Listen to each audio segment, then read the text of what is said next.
Stepdaughter's entitled boyfriend lands them homeless, carless, and adrift. I call my stepdaughter's entitled boyfriend Wreck-It Ralph, no relation to the trademark cartoon, just coincidental naming.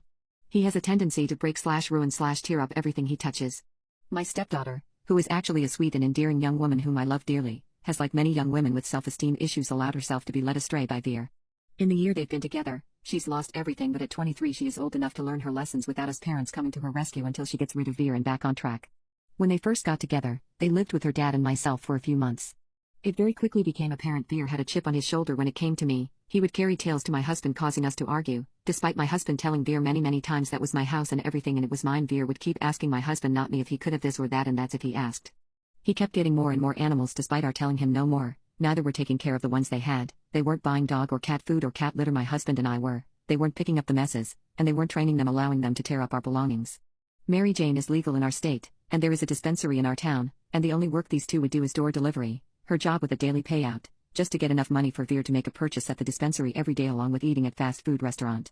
Veer's chip on his shoulder when it came to me was such that they brought my husband a soda one night, walking in the back door right past me, calling out loudly, "We got you your favorite soft drink," to my husband in the living room with zero inclusion to me. Another example is my stepdaughter asking if she could use my debit card to go get the four of us drinks at a local convenience store one hot day. My husband and I were unloading stuff from the truck and trailer in the backyard, which was no problem. However, when checking my account, they spent $20 on food for Veer without asking. The end came when I told them they had to replace the bedroom door their dog chewed the bottom out of, and refused to allow the pit bull mix they wanted to rescue even though it had a bite history to enter my home. They moved to my stepdaughter's mother's home at that point. During their time there, my stepdaughter kept getting tickets in her car which is only registered to my husband. They weren't paying their insurance, which I had bought my stepdaughter her own policy and paid the startup out of my money when they lived with us, and didn't pay the plate renewal.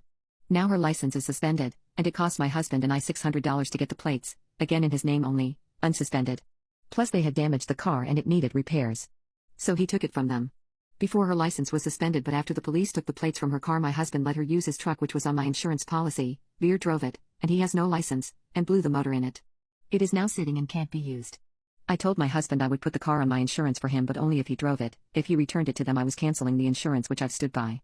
Nevertheless, Veer called daily demanding my husband return the car to them once it was legal and fixed. After 3 weeks my husband finally said, "Look, you dumbass, I don't know what it is that you think you're trying to accomplish here, but you're not demanding anything from me and you're not getting the car back. I may have originally bought it for her before she got with you, but it is my car in my name and I'm keeping it in lieu of the truck you ruined. Don't call me again about the car. Got it?" We had been hearing of ongoing disputes between my husband's ex and Veer. Things got so bad there that Veer told my husband's ex-wife to pack her shit and get the F out of her own home. Another time he told her to shut the F up and remember who she's talking to. So we all decided it was time to let our daughter hit rock bottom, since she wasn't seeing how Veer had taken her from being a sweet, lovable, well-liked and responsible girl in a college nursing program to this person with a criminal history and no prospects at the moment. My husband's ex-wife moved in with her boyfriend, turning the power off at the home she had been renting, and told her former landlord, whom she was actually longtime friends with, she wouldn't allow it to affect their friendship if he evicted them for squatting, since neither were on her lease to begin with. When my stepdaughter called wanting to come back, my husband told her she could, but Veer could not. Now they are staying at a homeless shelter in the town where Veer's mom lives, and Veer's mom won't let them live with her either. We hate to see her go through this, but this entitled Veer she won't let go of has really brought her down, and she can do so much better. This guy actually told us once he couldn't work at a factory that he interviewed at because it was climate controlled and his heart condition won't allow that, then argued with me and my husband that climate controlled meant controlled by the climate, so it was hot in summer and cold in winter. We haven't seen him hold a job or do anything useful and productive since they've been together, just demand from and use the people who love the girl he's become a Klingon to.